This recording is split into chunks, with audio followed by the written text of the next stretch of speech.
ನಮಸ್ತೆ, welcome to the Java and Spring Boot zero to hero course. Previous ವಿಡಿಯೋದಲ್ಲಿ actually ನಾವು JPA interface ಬಗ್ಗೆ discuss ಮಾಡಿದ್ವಿ. ಅದೆಲ್ಲದಕ್ಕಿಂತ ಇಂಪಾರ್ಟೆಂಟಾಗಿ ORM ಫ್ರೇಮ್ವರ್ಕ್ ಬಗ್ಗೆ ಡಿಸ್ಕಸ್ ಮಾಡಿದ್ವಿ. ಹಾಗೆಯೇ ಹೈಬರ್ನೆಟ್ ಬಗ್ಗೆ ಕೂಡ ಡಿಸ್ಕಸ್ ಮಾಡಿದ್ವಿ. ವೆರಿ ಇಂಪಾರ್ಟೆಂಟ್ ವಿಡಿಯೋ ಅದು, ಯಾಕಂದರೆ ಆ ವಿಡಿಯೋ ನಿಮಗೆ ಅರ್ಥ ಆದ್ರೇ ನೆಕ್ಸ್ಟ್ ವೀಡಿಯೋಸ್ ಎಲ್ಲ ನಿಮಗೆ ಈಸಿಯಾಗಿ ಅರ್ಥ ಆಗುತ್ತೆ. ಸೊ ಅದಕ್ಕೆ ಆ ವಿಡಿಯೋನ ಏನಾದರೂ ಮಿಸ್ ಮಾಡಿದ್ರಿ ಅಂತಂದರೆ ಡಿಸ್ಕ್ರಿಪ್ಷನ್ ಸೆಕ್ಷನಲ್ಲಿ ಆ ವಿಡಿಯೋ ಲಿಂಕ್ ಕೊಟ್ಟಿರ್ತೀನಿ. ಫಸ್ಟ್ ಆ ವಿಡಿಯೋನ ಹೋಗಿ ವಾಚ್ ಮಾಡಿರಿ. ಓಕೆ, ನೀವು ಪ್ರೀವಿಯಸ್ ವಿಡಿಯೋನ ನೋಡಿದ್ದೀರಾ ಅಂತಂದರೆ ನಿಮಗೆ ಅರ್ಥ ಆಗಿರುತ್ತೆ. ನಾವು ORM ಫ್ರೇಮ್ವರ್ಕ್ ಬಗ್ಗೆ ಡಿಸ್ಕಸ್ ಮಾಡಿದ್ವಿ. Object relational mapping. ನಾವೇನಾದರೂ ಡೇಟಾಬೇಸ್ ಜೊತೆಗೆ ಕಮ್ಯುನಿಕೇಟ್ ಮಾಡಬೇಕಂದ್ರೆ JDBC APIನ ಯೂಸ್ ಮಾಡೋದ್ರ ಬದಲು ನಾವು ORM ಫ್ರೇಮ್ವರ್ಕ್ನ ಯೂಸ್ ಮಾಡ್ಕೊಂಡ್ಬಿಟ್ಟು ಹೈಬರ್ನೆಟ್ ಅಥವಾ JPA ಅನ್ನೋ ಟೂಲ್ನ ಯೂಸ್ ಮಾಡಿಕೊಂಡು ನಾವು ಡೇಟಾಬೇಸ್ ಜೊತೆಗೆ ಕಮ್ಯುನಿಕೇಟ್ ಮಾಡ್ತೀವಿ. ಅದೇನು ಮಾಡುತ್ತೆ, ಜಾವಾ ಆಬ್ಜೆಕ್ಟ್ಸನ್ನು ಡೈರೆಕ್ಟಾಗಿ ನಾವು ಡೇಟಾಬೇಸ್ ಜೊತೆಗೆ ನಾವು ಇಂಟ್ರ್ಯಾಕ್ಟ್ ಮಾಡ್ತೀವಿ. ಇಲ್ಲಿ ನಾವು ಆ ಒಂದು ಜಾವಾ ಆಬ್ಜೆಕ್ಟ್ಸ್ನ ನಾವು ಡೇಟಾಬೇಸಲ್ಲಿ ಸ್ಟೋರ್ ಮಾಡಬೇಕು ಅಂತಂದರೆ we need a tool called Hibernate. Hibernate ಏನು ಮಾಡುತ್ತೆ, ಇಟ್ ಈಸ್ ಎನ್ ಇಂಪ್ಲಿಮೆಂಟೇಷನ್. ಓಕೆನಾ? ಸೊ JPA ಒಂದು ಸ್ಟ್ಯಾಂಡರ್ಡ್ ಆದರೆ ಆ ಸ್ಟ್ಯಾಂಡರ್ಡ್ಗೆ ಇಂಪ್ಲಿಮೆಂಟೇಷನ್ನ ಪ್ರೊವೈಡ್ ಮಾಡಿರೋರು ಹೈಬರ್ನೆಟ್ ಏನು ಮಾಡುತ್ತೆ, ಬಿಹೈಂಡ್ ದ ಸೀನ್ಸ್ ಇವೊಂದು ಅದು JDBC APIನ ಯೂಸ್ ಮಾಡಿದರೂ ಕೂಡ ಎಲ್ಲ ಲೋ ಲೆವೆಲ್ ಕೋಡ್ನ ಹೈಬರ್ನೆಟ್ ಹ್ಯಾಂಡಲ್ ಮಾಡುತ್ತೆ. ಲೆಟ್ಸ್ ಸಪೋಸ್ ನಾವೊಂದು ಜಾವಾ ಆಬ್ಜೆಕ್ಟ್ನ ನಾವೇನಾದರೂ ಡೇಟಾಬೇಸಲ್ಲಿ ಸ್ಟೋರ್ ಮಾಡಿದ್ವಿ ಅಂತಂದರೆ ಬಿಹೈಂಡ್ ದ ಸೀನ್ಸ್ ಏನು ಮಾಡ್ತದ್ದು,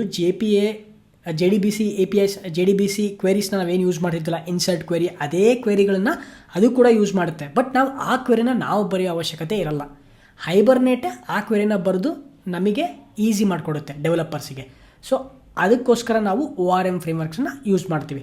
ಹಾಗಾದರೆ ನಾವು ಯಾವ ರೀತಿ ನಮ್ಮ ಒಂದು ಜಾವಾ ಪ್ರಾಜೆಕ್ಟ್ ಒಳಗಡೆಗೆ ಸ್ಪ್ರಿಂಗ್ ಬೂಟ್ ಜೊತೆಗೆ ನಾವು ಯಾವ ರೀತಿ ಹೈಬರ್ನೆಟ್ ORM ಫ್ರೇಮ್ವರ್ಕ್ನ ಯೂಸ್ ಮಾಡ್ಬೋದು ಅಂತ ಡಿಸ್ಕಸ್ ಮಾಡೋಣ. ಸೊ ಫಸ್ಟ್ ಪಾಯಿಂಟ್ ಏನಪ್ಪ ಅಂತಂದರೆ ನಾವು ಆ ಒಂದು ಡಿಪೆಂಡೆನ್ಸಿನ ನಮ್ಮ ಪ್ರಾಜೆಕ್ಟಲ್ಲಿ ಆ್ಯಡ್ ಮಾಡಬೇಕು. ಯಾವ ಡಿಪೆಂಡೆನ್ಸಿ ಅದು? JPA dependency. ಈ ಒಂದು ಡಿಪೆಂಡೆನ್ಸಿನ ನಾವು ನಮ್ಮ pom.xml ಅಲ್ಲಿ ಆ್ಯಡ್ ಮಾಡ್ತೀವಿ. pom.xml ಅಲ್ಲಿ ಈ ಒಂದು ಡಿಪೆಂಡೆನ್ಸಿನ ಆ್ಯಡ್ ಮಾಡ್ತೀವಿ. ಸೊ ಆ ಡಿಪೆಂಡೆನ್ಸಿನ ಆ್ಯಡ್ ಮಾಡಿದ ಮೇಲೆ ನೆಕ್ಸ್ಟ್ ಸ್ಟೆಪ್ ಏನು ಮಾಡಬೇಕು, ನಾವು ಫಸ್ಟು ಮ್ಯಾಪಿಂಗ್ನ ಮಾಡಬೇಕು. ನಮ್ಮ ಹತ್ರ ಒಂದು ಜಾವಾ ಆಬ್ಜೆಕ್ಟ್ ಇರುತ್ತೆ, ಒಂದು ಡೇಟಾಬೇಸ್ ಟೇಬಲ್ ಇರುತ್ತೆ. ಆ ಡೇಟಾಬೇಸ್ ಟೇಬಲ್ ಜೊತೆಗೆ ನಾವು ಆ ಜಾವಾ ಆಬ್ಜೆಕ್ಟ್ನ, ಆ ಒಂದು ಜಾವಾ ಕ್ಲಾಸ್ನ ಮ್ಯಾಪ್ ಮಾಡಬೇಕು. ಫಾರ್ ಎಕ್ಸಾಂಪಲ್, ನಾವು ಯೂಸರ್ ಕ್ಲಾಸ್ ಇದೆ ಅಂತ ಅಂದ್ಕೊಳ್ಳಿ. ನಮ್ಮ ಹತ್ರ ಯೂಸರ್ ಕ್ಲಾಸ್ ಇದೆ ಅಂತ ಅಂದ್ಕೊಳ್ಳಿ. This is a Java class. Okay, ಈ ಕ್ಲಾಸ್ ಒಳಗಡೆ ಏನಿದೆ, ಫಾರ್ ಎಕ್ಸಾಂಪಲ್ ಪ್ರೈವೇಟ್ ಫೀಲ್ಡ್ಸ್ಗಳಿರುತ್ತೆ. ಯಾವುದ್ಯಾವುದಿರುತ್ತೆ?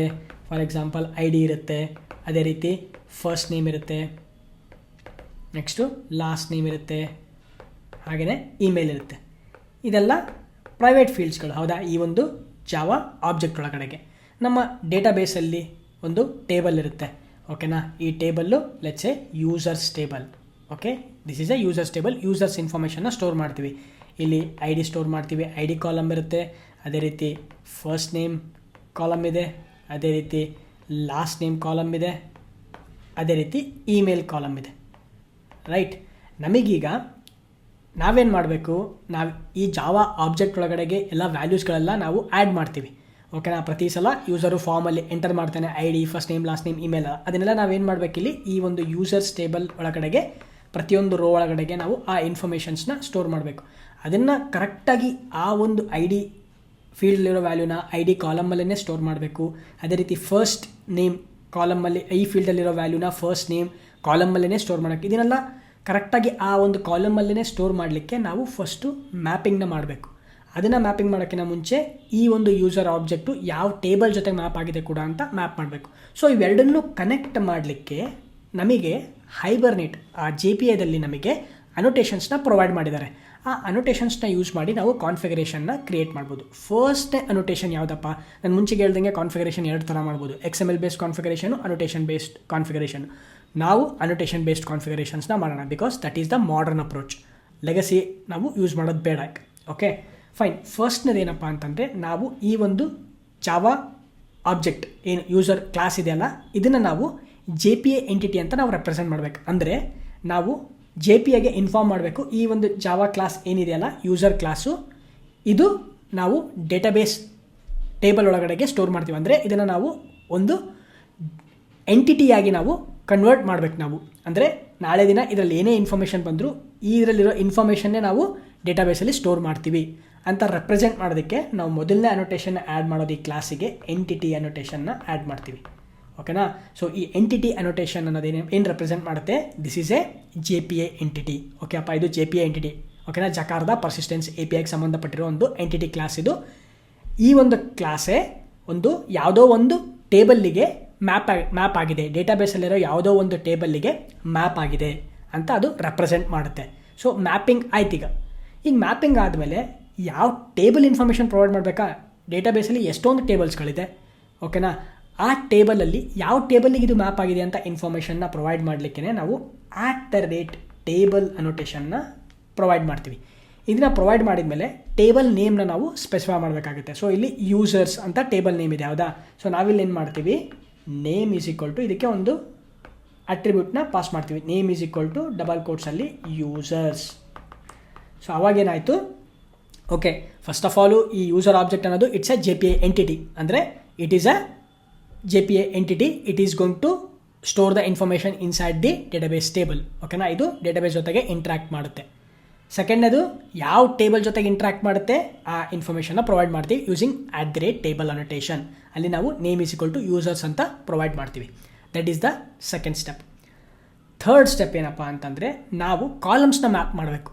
ಕಾಲಮ್ಸ್ನ ಮ್ಯಾಪ್ ಮಾಡೋದಕ್ಕೆ ನಾವು @ಕಾಲಮ್ ಅನೋಟೇಷನ್ನ ಯೂಸ್ ಮಾಡ್ತೀವಿ. ಫಾರ್ ಎಕ್ಸಾಂಪಲ್, ಈಗ ಐಡಿಗೆ ನಾವು @ಕಾಲಮ್ ಅನೋಟೇಷನ್ ಅಂತ ಪ್ರೊವೈಡ್ ಮಾಡ್ತೀವಿ. ಅಂದರೆ ಈ ಒಂದು ಪ್ರತಿಯೊಂದು ಫೀಲ್ಡ್ಸ್ಗಳು ಕಾಲಮ್ ಅಂತ ನಾವು ರೆಪ್ರೆಸೆಂಟ್ ಮಾಡ್ತೀವಿ. ಬಟ್ ಈಗ ಎಷ್ಟೊಂದು ಟೇಬಲಲ್ಲಿ ಎಷ್ಟೊಂದು ಕಾಲಮ್ಸ್ ಇದೆ, ಯಾವ ಕಾಲಮ್ ಜೊತೆಗೆ ಇದು ಮ್ಯಾಪ್ ಆಗಿರಬೇಕು ಅಂದರೆ, ಈ ಒಂದು ID ಫೀಲ್ಡಲ್ಲಿ ಏನಾದರೂ ವ್ಯಾಲ್ಯೂ ಇತ್ತು ಅಂತಂದರೆ ಅದು ಟೇಬಲಲ್ಲಿರೋ ಯಾವ ಕಾಲಮ್ಮಿಗೆ ಹೋಗಿ ಸ್ಟೋರ್ ಆಗಬೇಕು. ಅದಕ್ಕೆ ನಾವು ಈ ಕಾಲಮ್ಮಿಗೆ ಎಗೇನ್ ನೇಮ್ ಅಟ್ರಿಬ್ಯೂಟ್ನ ಪಾಸ್ ಮಾಡಿ ಟೇಬಲಲ್ಲಿರೋ ಕಾಲಮ್ ನೇಮ್ನ ಸ್ಪೆಸಿಫೈ ಮಾಡ್ತೀವಿ. ಇದು ID ಅನ್ನೋ ಒಂದು ಕಾಲಮ್ಮಿಗೆ ಮ್ಯಾಪ್ ಮಾಡು. Right, this is all configurations. ಅದೇ ರೀತಿ ಫಸ್ಟ್ ನೇಮ್ ಇದೆ @column name is equal to first name, F name ಅಂತ ಏನು ಕಾಲಮ್ ನೇಮ್ ಇದೆಯೋ ಅದನ್ನು ಸ್ಪೆಸಿಫೈ ಮಾಡ್ತೀವಿ. ಅದೇ ರೀತಿ column is equal to name is equal to last name. ಈ ರೀತಿ ನಾವು ಕಾಲಮ್ ಅನೋಟೇಷನ್ನ ಪ್ರೊವೈಡ್ ಮಾಡಿ ನಾವು ಕಾಲಮ್ನ ಮ್ಯಾಪ್ ಮಾಡ್ತೀವಿ. So this is the third step. ಏನೇನು ಮಾಡಿದ್ವಿ, ಎಂಟಿಟಿ ಅನೋಟೇಷನ್ ಆ್ಯಡ್ ಮಾಡಿದ್ವಿ, ಟೇಬಲ್ ಅನೋಟೇಷನ್ ಆ್ಯಡ್ ಮಾಡಿದ್ವಿ, ಕಾಲಮ್ ಅನೋಟೇಷನ್ ಆ್ಯಡ್ ಮಾಡಿದ್ವಿ. ಇನ್ನೊಂದು ಮ್ಯಾಂಡೇಟರಿಯಾಗಿ ಏನು ಅನೋಟೇಷನ್ನ ಆ್ಯಡ್ ಮಾಡ್ತೀವಪ್ಪ ಅಂತಂದರೆ ID ಅನೋಟೇಷನ್ನ ಆ್ಯಡ್ ಮಾಡ್ತೀವಿ. ಏನಕ್ಕೆ ಅಂತಂದರೆ ನಮ್ಮ ಪ್ರತಿಯೊಂದು ಟೇಬಲ್ ಒಳಗಡೆನೂ ಏನಿರುತ್ತೆ, ಪ್ರೈಮರಿ ಕೀ ಇರುತ್ತೆ, ಹೌದಾ. ಇಲ್ಲಿ ನಮ್ಮ ಯೂಸರ್ಸ್ ಟೇಬಲಲ್ಲಿ ಪ್ರೈಮರಿ ಕೀ ಯಾವುದು, ID. ಇದ್ರ ಉದ್ದೇಶ ಏನಪ್ಪ ಅಂತಂದರೆ ಒಂದು ಪ್ರತಿಯೊಂದು ರೋನು ಯೂನೀಕಾಗಿ ನಾವು ರೆಪ್ರೆಸೆಂಟ್ ಮಾಡಲಿಕ್ಕೆ, ಐಡೆಂಟಿಫೈ ಮಾಡಲಿಕ್ಕೆ ID ಕಾಲಮ್ನ ಯೂಸ್ ಮಾಡ್ತೀವಿ. ಸೊ ID ಕಾಲಮಲ್ಲಿ ಏನು ಮಾಡ್ತೀವಿ, ಒಂದು ಯೂನೀಕ್ ವ್ಯಾಲ್ಯೂನ ಇನ್ಸರ್ಟ್ ಮಾಡ್ತಾ ಹೋಗ್ತೀವಿ. ಲೇಟರ್ ಆ ಒಂದು ಯೂನೀಕ್ ಐಟಮಿಂದನೇ ನಾವು, ಯೂನೀಕ್ IDಯಿಂದನೇ ನಾವು ಆ ಒಂದು ರೋನ ರೆಪ್ರೆಸೆಂಟ್ ಮಾಡ್ತೀವಿ. ಹಾಗಾದರೆ ಈ ಒಂದು ಯುನೀಕ್ ಐಡೆಂಟಿಫೈಯರ್ ID ಏನಿದೆಯಲ್ಲ, ID ಕಾಲಮ್ ಇದೆಯಲ್ಲ, ನಮ್ಮ ಒಂದು ಟೇಬಲಲ್ಲಿ ಯಾವುದು ಯೂನೀಕ್ ಆಗಿದೆ, ನಮ್ಮ ಒಂದು ಜಾವಾ ಆಬ್ಜೆಕ್ಟಲ್ಲಿ ಯಾವುದು ಯೂನೀಕ್ ಫೀಲ್ಡ್ ಅದರಲ್ಲಿ ID ಫೀಲ್ಡು ಯೂನೀಕ್ ಆಗಿದೆ. ಸೊ ಅದನ್ನು ರೆಪ್ರೆಸೆಂಟ್ ಮಾಡಲಿಕ್ಕೆ ನಾವು @ID ಅನೋಟೇಷನ್ನ ಪ್ರೊವೈಡ್ ಮಾಡ್ತೀವಿ. This is the fourth step. So ID ಅನೋಟೇಷನ್ನ ನಾವು ನಮ್ಮ ಒಂದು ಫೀಲ್ಡ್ ಒಳಗಡೆಗೆ, ಅಂದರೆ ಜಾವಾ ಆಬ್ಜೆಕ್ಟ್ ಒಳಗಡೆಗೆ ಯಾವ ಫೀಲ್ಡಿಗೆ ನಾವು ರೆಪ್ರೆಸೆಂಟ್ ಮಾಡ್ತೀವಲ್ಲ ಆ ಫೀಲ್ಡಿಗೆ ನಾವು @ID ಅನೋಟೇಷನ್ನ ಆ್ಯಡ್ ಮಾಡ್ತೀವಿ. ಓಕೆ, ನಾವು ಕಂಪಲ್ಸರಿಯಾಗಿ ID ಅನೋಟೇಷನ್ನ ಪ್ರೊವೈಡ್ ಮಾಡಲೇಬೇಕಿಲ್ಲ ಅಂದರೆ ನಮಗೆ ಎಕ್ಸೆಪ್ಷನ್ ಬರುತ್ತೆ. ಓಕೆನಾ, ಇಲ್ಲಾಂದರೆ ನಮಗೆ ಜಾವಾ ಆಬ್ಜೆಕ್ಟ್ ಒಳಗೆ ರೆಪ್ರೆಸೆಂಟ್ ಮಾಡೋಕ್ಕಾಗಲ್ಲ ಒಂದು ಟೇಬಲ್ ಒಳಗಡೆ ನಾವು ಯಾವುದು ಯೂನೀಕ್ ಐಟಮ್ ಇದೆ ಅಂತೇಳಿ. Right, okay. ಅದಾದಮೇಲೆ ನೆಕ್ಸ್ಟ್ ನಾವಿಲ್ಲಿ IDನ MySQL ನಾವು ಯೂಸ್ ಮಾಡಬೇಕಾದ್ರೆ ಅಥವಾ ಯಾವುದೇ ಒಂದು ಡೇಟಾಬೇಸಲ್ಲಿ ಯೂಸ್ ಮಾಡಬೇಕಾದ್ರೆ ಮೋಸ್ಟ್ ಆಫ್ ದ ಟೈಮ್ಸ್ IDನ ನಾವು ಇನ್ಸರ್ಟ್ ಮಾಡಲ್ಲ, ಹೌದಾ. ಆಟೋಮೆಟಿಕ್ಕಾಗಿ ನಾವೇನು ಯೂಸ್ ಮಾಡಿರ್ತೀವಿ, ಟೇಬಲ್ ಕ್ರಿಯೇಟ್ ಮಾಡಬೇಕಾದ್ರೆ ಆಟೋ ಇನ್ಕ್ರಿಮೆಂಟ್ ಅಂತ ಕೊಡ್ತೀವಿ. MySQL ನಾವು ಯೂಸ್ ಮಾಡ್ತೀವಿ ಅಂತಂದರೆ ಆಟೋ ಇನ್ಕ್ರಿಮೆಂಟ್ ಕೊಡ್ತೀವಿ. ಏನಾಗುತ್ತೆ, ಆಟೋಮೆಟಿಕ್ಕಾಗಿ ಪ್ರತಿ ಸಲ ಒಂದು ರೋ ಇನ್ಸರ್ಟ್ ಆದಾಗ್ಲೂ, ಒಂದು ರೆಕಾರ್ಡ್ ಇನ್ಸರ್ಟ್ ಆದಾಗ್ಲೂ 1 2 3 ಆಟೋಮೆಟಿಕ್ ಒಂದು ವ್ಯಾಲ್ಯೂ ಜನ್ರೇಟ್ ಆಗ್ತಾ ಹೋಗುತ್ತೆ. ಸ್ಟಾರ್ಟಿಂಗ್ ಫ್ರಮ್ ಫಸ್ಟಿಂದ ಹಿಡಿದು ಪ್ರತಿ ಸಲ ಒಂದು ರೋನ ಇನ್ಸರ್ಟ್ ಮಾಡಿದಾಗ 2 3 4 ಒಂದೊಂದು ಇನ್ಕ್ರಿಮೆಂಟ್ ಮಾಡ್ತಾ ಹೋಗುತ್ತೆ. ರೈಟ್, ಓಕೆನಾ. ಅಂದರೆ ಒಂದು ಯುನೀಕ್ ವ್ಯಾಲ್ಯೂ ಆಟೋಮೆಟಿಕ್ಕಾಗಿ ಜನ್ರೇಟ್ ಆಗುತ್ತೆ, ಹೌದಾ. ಅದೇ ರೀತಿ ನಮ್ಮ ಒಂದು ಜಾವಾ ಆಬ್ಜೆಕ್ಟಲ್ಲಿರೋ field ID field unique field, ಹೌದಾ. ಅದು ಯಾವ ರೀತಿ ಜನ್ರೇಟ್ ಮಾಡುತ್ತೆ, ಸ್ಟ್ರಾಟಜಿ ಏನು ಅಂತ ನಾವು ಅದನ್ನು ಕೂಡ ಸ್ಪೆಸಿಫೈ ಮಾಡಬೇಕಾಗುತ್ತೆ. ಅದನ್ನು ಸ್ಪೆಸಿಫೈ ಮಾಡೋದಕ್ಕೆ ನಾವು ಇನ್ನೊಂದು ಅನೋಟೇಷನ್ನ ಯೂಸ್ ಮಾಡ್ತೀವಿ. ಅದು @ಜನರೇಟೆಡ್ ವ್ಯಾಲ್ಯೂ ಅನೋಟೇಷನ್ ಅಂತ ಕರಿತೀವಿ. Generated value annotation. ಇದಕ್ಕೆ ನಾವು ಒಂದು ಸ್ಟ್ರಾಟಜಿನ ಪಾಸ್ ಮಾಡ್ತೀವಿ. Generation type is equal to identity ಅಂತ, ಯೂನಿಕ್ ಅಂತ, ಆಟೋ ಅಂತ ಇದೆ, ಐಡೆಂಟಿಟಿ ಅಂತ ಸಮಥಿಂಗ್ ಇದೆ. Okay, there are 3-4 generation types ಇದೆ. ನಾವು ಅದನ್ನು ಕೋಡ್ ಬರೆಯಬೇಕಾದ್ರೆ ಡಿಸ್ಕಸ್ ಮಾಡೋಣ. ಬಟ್ ಬೇಸಿಕಲಿ ಏನಪ್ಪ ಅಂತಂದರೆ ನಾವು ಸ್ಪೆಸಿಫೈ ಮಾಡ್ತೀವಿ ಈ ಒಂದು ಐ ಡಿ ಕಾಲಮಲ್ಲಿ ಯಾವ ರೀತಿ ವ್ಯಾಲ್ಯೂ ಜನ್ರೇಟ್ ಆಗುತ್ತೆ ಅನ್ನೋದಕ್ಕೆ ನಾವು ಅದನ್ನು ಸ್ಪೆಸಿಫೈ ಮಾಡಲಿಕ್ಕೆ at the rate generated value ಅನ್ನೋಟೇಷನ್ನ ಯೂಸ್ ಮಾಡ್ತೀವಿ. ಇದರಲ್ಲಿ ಜನರೇಷನ್ ಟೈಪ್ನ ಪ್ರೊವೈಡ್ ಮಾಡಿ ನಾವು ಆಟೋ ಹಾಗೆಯೇ ಡಿಫ್ರೆಂಟ್ ವ್ಯಾಲ್ಯೂಸ್ ಇದೆ ಅದನ್ನು ಪ್ರೊವೈಡ್ ಮಾಡ್ತೀವಿ, ರೈಟ್. ಐಡೆಂಟಿಟಿ ಈ ಥರ ಡಿಫ್ರೆಂಟ್ ಸ್ಟ್ರಾಟಜೀಸ್ ಇದೆ, ಆ ಡಿಫ್ರೆಂಟ್ ಸ್ಟ್ರಾಟಜೀಸ್ನ ನಾವಿಲ್ಲಿ ಪಾಸ್ ಮಾಡ್ತೀವಿ. ಸೊ ದೀಸ್ ಆರ್ ದ ಬೇರ್ ಮಿನಿಮಮ್ ಅನ್ನೋಟೇಷನ್ಸ್ನ ನಾವು ಒಂದು ಮ್ಯಾಪಿಂಗ್ ಮಾಡಬೇಕಾದ್ರೆ ಕಾಲಮ್ ಜೊತೆಗೆ ಒಂದು ಟೇಬಲ್ ಜೊತೆಗೆ ಮ್ಯಾಪ್ ಮಾಡಬೇಕಾದ್ರೆ ಯೂಸ್ ಮಾಡ್ತೀವಿ. Entity, table, I D, column ಹಾಗೆಯೇ ಜನರೇಷನ್ ಟೈಪ್. ಓಕೆ ಇದರಲ್ಲಿ ಕಾಲಮ್ ಅನ್ನೋಟೇಷನ್ನು ಟೇಬಲ್ ಅನ್ನೋಟೇಷನ್ನು ಆ್ಯಕ್ಚುಲಿ ಆಪ್ಷನಲ್ಲು. ಯಾವಾಗ ಆಪ್ಷನಲ್ ಆಗುತ್ತಪ್ಪ ಅಂತಂದರೆ ಟೇಬಲ್ಲಿನಲ್ಲಿರೋ column name field name same ಇತ್ತು ಅಂತಂದರೆ ನಾವು ಅದನ್ನು ಎಕ್ಸ್ಪ್ಲಿಸಿಟ್ಟಾಗಿ ಸ್ಪೆಸಿಫೈ ಮಾಡೋ ಅವಶ್ಯಕತೆ ಇಲ್ಲ. ನಾವೇನಾದರೂ ಸ್ಪೆಸಿಫೈ ಮಾಡಲಿಲ್ಲ ಅಂದರೆ ಆಟೋಮೆಟಿಕ್ಕಾಗಿ ಆ ಒಂದು ಫೀಲ್ಡ್ ನೇಮ್ ಏನಿದೆಯಲ್ಲ ಆ ಒಂದು ಕಾಲಮ್ ನೇಮ್ ಜೊತೆಗೆ ಆಟೋಮೆಟಿಕ್ಕಾಗಿ ಮ್ಯಾಪ್ ಆಗುತ್ತೆ. Because both are same. ಇಲ್ಲಿ ಐ ಡಿ ಸೇಮ್ ಇದೆ, ಇಲ್ಲೂ ಐ ಡಿ ಸೇಮ್ ಇದೆ, ಆಟೋಮ್ಯಾಟಿಕ್ಕಾಗಿ ಮ್ಯಾಪ್ ಆಗುತ್ತೆ. ನಾವಿಲ್ಲಿ ಕಾಲಮ್ ಅನ್ನೋಟೇಷನ್ ಕೊಡೋ ಅವಶ್ಯಕತೆನೇ ಇಲ್ಲ. ಅದೇ ರೀತಿ ಇಲ್ಲಿ ಎಫ್ ನೇಮ್ ಅಂತಿದೆ, ನಮ್ಮ ಕಾಲಮ್ ಫೀಲ್ಡಲ್ಲೂ ಕೂಡ ಎಫ್ ನೇಮ್ ಅಂತ ಇದೆ ಜಾವಾ ಕ್ಲಾಸ್ ಒಳಗಡೆಗೆ. ಸೊ ಕಾಲಮ್ ನೇಮ್ನ ಕೊಡೋ ಅವಶ್ಯಕತೆನೇ ಇಲ್ಲ. ಸೊ ಇವಾಗ ಕಾಲಮ್ ಅನ್ನೋಟೇಷನ್ ಅನ್ನೋದು ಆಪ್ಷನಲ್ ಆಗುತ್ತೆ. ಎಕ್ಸ್ಪ್ಲಿಸಿಟ್ಲಿ ನಮ್ಮದ್ರಲ್ಲಿ ಏನಾದರೂ ಇಮೇಲ್ ಅಡ್ರೆಸ್ ಅಂತ ಒಂದು ಕಾಲಮ್ ಇದೆಯಪ್ಪ, ಇಲ್ಲಿ ನಾನು ಬರೀ ಇಮೇಲ್ ಅಂತ ಕೊಟ್ಟಿದ್ದೀನಪ್ಪ, ಈಗ ಮ್ಯಾಪ್ ಮಾಡಲಿಕ್ಕೆ we will use at the rate column. ಇವಾಗ ಕಾಲಮ್ ನೇಮ್ನ ನಾವು ಸ್ಪೆಸಿಫೈ ಮಾಡ್ತೀವಿ, right. That is one thing. Table ಕೂಡ ಅಷ್ಟೇ. ಈಗ ಯೂಸರ್ಸ್ ಟೇಬಲ್ಲು ನಾವು ಇಲ್ಲಿ ಕ್ರಿಯೇಟ್ ಮಾಡಿರೋ ಟೇಬಲ್ಲು ಸೇಮ್ ಇತ್ತು ಅಂತಂದರೆ ನಾವು ಅದನ್ನು ಅಂದರೆ ನಾವು ಕ್ಲಾಸ್ ನೇಮ್ ಏನು ಕ್ರಿಯೇಟ್ ಮಾಡಿದ್ದೀವಲ್ಲ ಇದು ಯೂಸರ್ ಅಂತಿದೆ, ಇಲ್ಲಿ ಟೇಬಲ್ಲು ಕೂಡ ಯೂಸರ್ ಇತ್ತು ಅಂತಂದರೆ we don't have to add the table annotation, we can remove that. In case ಏನಾದರೂ ಟೇಬಲ್ ನೇಮ್ ಏನಾದರೂ ಬೇರೆ ಇದ್ದು, ಸಪೋಸ್ ಇಲ್ಲಿ ಟೇಬಲ್ ನೇಮು ಯೂಸರ್ಸ್ ಅಂತ ಇದೆಯಪ್ಪ, ನಮ್ಮ ಕ್ಲಾಸ್ನ ನೇಮು ಯೂಸರ್ ಅಂತಿದೆ ಅಂತಂದಾಗ ಆ ಟೈಮಲ್ಲಿ ನಾವು ಟೇಬಲ್ ಅನ್ನೋಟೇಷನ್ ಆ್ಯಡ್ ಮಾಡಿ ಯೂಸರ್ಸ್ ಅಂತ ಸ್ಪೆಸಿಫೈ ಮಾಡ್ತೀವಿ. Because table name class name different ಇದೆ. ಈ ಟೈಮಲ್ಲಿ ನಾವು ಟೇಬಲ್ ಅನ್ನೋಟೇಷನ್ ಯೂಸ್ ಮಾಡ್ತೀವಿ. ಬಟ್ ಇನ್ ಬೇರೆ ಕೇಸ್ಗಳಲ್ಲೆಲ್ಲ ಸೇಮ್ ಇತ್ತು ಅಂತಂದರೆ we don't have to use it. Use ಮಾಡಿದರೂ ತಪ್ಪಿಲ್ಲ, ಓಕೆನಾ. ಇವನ್ ಇಫ್ ನಾವೇನಾದ್ರು ಯೂಸ್ ಮಾಡಿದ್ವಿ ಅಂತಂದರೆ that is very good approach, okay. But that is optional. ನಿಮ್ಮ ರೆಫರೆನ್ಸಿಗೆ ಹೇಳ್ತಾ ಇದ್ದೀನಿ, ದಟ್ಸ್ ಕಂಪ್ಲೀಟ್ಲಿ ಆಪ್ಷನಲ್. ಅದಾದಮೇಲೆ I D is mandatory, entity ಅನ್ನೋದು ಮ್ಯಾಂಡೇಟರಿ, ಜನರೇಟೆಡ್ ವ್ಯಾಲ್ಯೂ ಅನ್ನೋಟೇಷನ್ ಕೊಡಬೇಕಾಗುತ್ತೆ, ನಾವು ಯಾವ ರೀತಿ ಜನರೇಟ್ ಮಾಡ್ತೀವಿ ಅಂತ ಹೇಳೋದಕ್ಕೆ. ಇದೆಲ್ಲ ಮ್ಯಾಂಡೇಟರಿ ಅನ್ನೋಟೇಷನ್ಸು ಕೊಡೋದಾದರೆ. ಆಲ್ರೈಟ್. ಸೊ ನಾವೀಗ ಕಾನ್ಫಿಗರೇಷನ್ ಏನೋ ಮಾಡಿದ್ವಿ. ಈಗ ಕಾನ್ಫಿಗರೇಷನ್ ಮಾಡಿದ ಮೇಲೆ ನಮಗೀಗ ಮ್ಯಾಪಿಂಗ್ ಡನ್ ಆಯ್ತಪ್ಪ.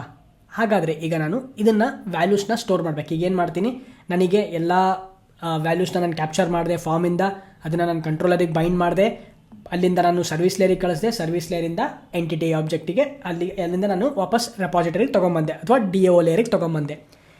ಡಿ ಒ ಲೇಯರಿಂದ ನಾನು ಸೇವ್ ಮಾಡಬೇಕು ಅಂದರೆ ಏನು ಮಾಡಬೇಕು? ಅಗೇನ್ ನಾನು ಮುಂಚೆಗೆ ಹೇಳ್ದಂಗೆ we have to use the JPA APIನ ಯೂಸ್ ಮಾಡ್ತೀವಿ. ಸೊ ನಾವು ಪ್ರೀವಿಯಸ್ಲಿ ಹೆಂಗೆ JDBC ಟೆಂಪ್ಲೇಟ್ನ ಯೂಸ್ ಮಾಡಿದ್ವಲ್ಲ, ಅದರೊಳಗಡೆಗೆ JDBC APIನ ಯೂಸ್ ಮಾಡಬೇಕಾದ್ರೆ JPAದಲ್ಲಿ ಎಂಟಿಟಿ ಮ್ಯಾನೇಜರ್ ಅಂತ ಒಂದು ಇಂಟರ್ಫೇಸ್ ಇದೆ, okay. This is an entity manager. ಈ ಎಂಟಿಟಿ ಮ್ಯಾನೇಜರ್ನ ಯೂಸ್ ಮಾಡಿಕೊಂಡು we are going to persisting the database. ಆ ಒಂದು ಜಾವಾ ಆಬ್ಜೆಕ್ಟ್ಸ್ನ ನಾವು ಪರ್ಸಿಸ್ಟ್ ಮಾಡ್ತಾ ಹೋಗ್ತೀವಿ ಡೇಟಾಬೇಸಲ್ಲಿ. ಫಾರ್ ಎಕ್ಸಾಂಪಲ್ ನಾವು ಸೇವ್ ಮಾಡೋದಕ್ಕೆ ಏನು ಮಾಡ್ತೀವಪ್ಪ, ಎಂಟಿಟಿ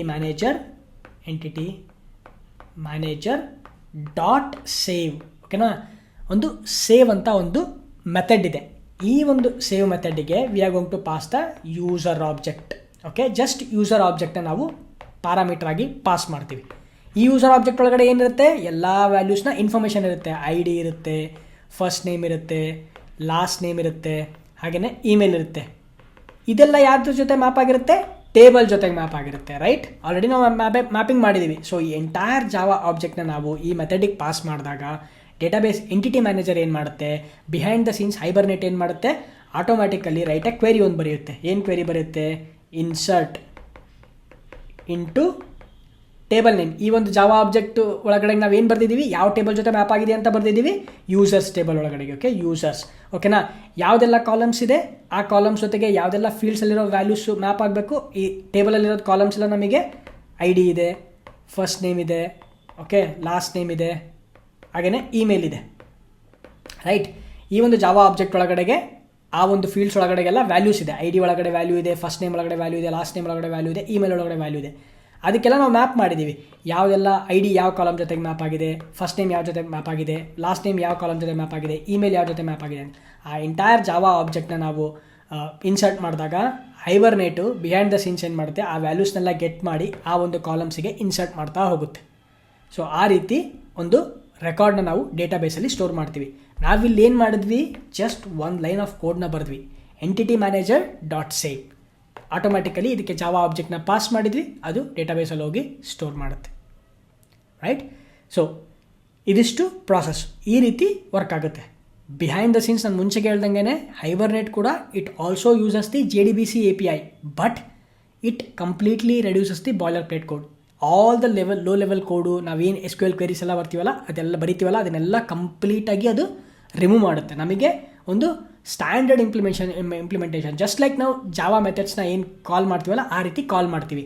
ನೋಡ್ಬೋದು ಈ ಮೆಥಡ್ ಒಳಗಡೆ ನಾವೆಲ್ಲಾದರೂ ಕ್ವೆರಿ ಬರೆದಿದ್ದೀವಿ, ನಾವು we have not written any ಕ್ವೆರಿನ ಬಿಹೈಂಡ್ ದ ಸೀನ್ಸ್ ಹೈಬರ್ನೇಟ್ ಬರೆಯುತ್ತೆ ನಮಗೆ ಅಂತೇಳಿ. We don't have to worry about it. Our job is to configure ಮಾಡ್ತೀವಿ, ಕಾನ್ಫಿಗರ್ ಮಾಡಿದ್ಮೇಲೆ ಜಾವಾ ಆಬ್ಜೆಕ್ಟ್ನ ತಗೊಳ್ತೀವಿ, ಪಾಸ್ ಮಾಡ್ತೀವಿ, ದಟ್ಸ್ ಇಟ್.